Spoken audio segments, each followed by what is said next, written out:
Karanje gastro समितीची स्थापना ही गॅस्ट्रोची 7 दिनांक 19-20 ऑक्टोबरच्या दरम्यान सुरू झाली आणि जवळजवळ 30 ऑक्टोबरपर्यंत त्याचा कालावधी झालेला आहे। या गॅस्ट्रोच्या पुरात जवळजवळ 450 पेशंट हे हालाहाल झालेले आहेत, मानसिक त्रास झालेला आहे। संपूर्ण घरातली 4-4, 5-5 लोक ॲडमिट आहेत। असं असताना माननीय मुख्याधिकारी यांना आम्ही अनेक पत्र दिलेले आहेत, कलेक्टर ऑफिसला दिलेले आहेत, SP ऑफिसला दिलेले आहेत, पोलीस स्टेशन शहर पोलीस स्टेशनला गुन्हा दाखल केलेला आहे। असे असताना यांच्यावर काही फरक पडत नाही।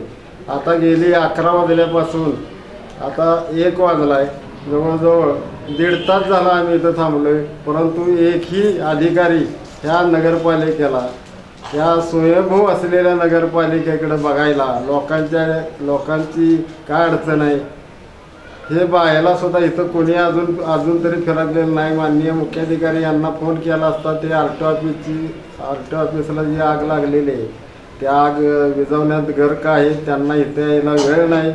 तरी आमचं एक निवेदन या ठिकाणी पूर्ण फाईल आम्ही दिलेले, त्या फाईलीप्रमाणे करंजे गॅस्ट्रो समितीच्या सर्व पेशंटना पूर्ण खर्च मिळाला पाहिजे अशी यादी, पूर्ण यादी या ठिकाणी आम्ही दिलेली, त्याची पोच घेतलेली आणि त्यावर जवळजवळ आता 49 लोकांची नावं आहेत।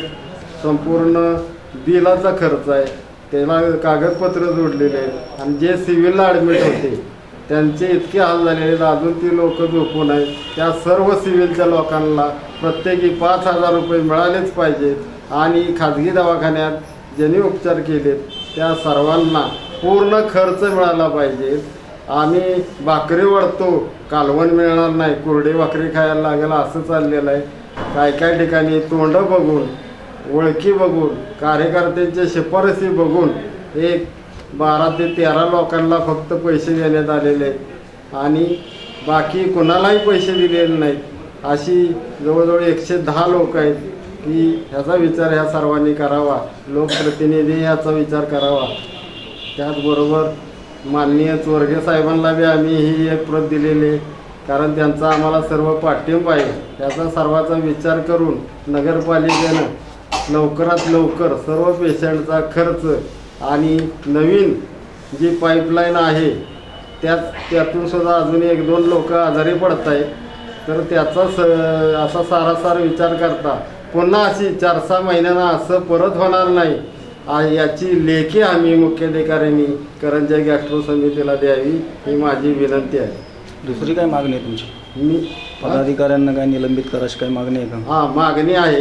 माननीय सभापती, आरोग्य विभाग सभापती श्री वैशाली राऊत आणि पाणी पुरवठा सभापती माननीय स्वाती आंबेकर मॅडम आणि त्याचबरोबर पाणी पुरवठ्याचे भाग निरीक्षक PN साठे साहेब आणि आरोग्य विभागाचे शिवदास साखरे साहेब या चौघांना, ह्या सभापतींना तुम्ही काढून टाका, त्यांची पदं काढून घ्या आणि ह्या दोघांना पूर्णतः निलंबित, अगदी मी म्हणतोय त्यांना काढूनच टाकावं अशा पद्धतीनं काहीतरी उपाययोजना करणं आवश्यक आहे। अन्यथा हे असंच इतर पेठेत होण्याचा संभव आहे आणि प्रत्येक ठिकाणी प्रत्येक वेळेला अडचणी वाढत राहणार आहेत आणि ह्या अडचणी सोडवण्यासाठी नगरपालिकेनं सक्षमपणे काम करणे आवश्यक आहे। तुमच्या मागण्या कधीपर्यंत मान्य होतील असं तुम्हाला वाटतं? 8 दिवसाची मुदत दिलेली आहे। अगर 8 दिवसात जर ही आमची घरपोच पैसे कराय, कोणाकडे देऊ नका वैयक्तिक, घरपोच पत्ते दिलेले घरपोच पैसे, अगर हे शक्य झालं नाही तर 8 दिवसानंतर आपल्या सातारा जिल्हा न्यायालयात फौजदारी स्वरूपाची कारवाई मुख्याधिकारी यांच्यासहित या संबंधित लोकांच्यावर करण्याचं आम्ही अगदी ठाम झालेलं आहे।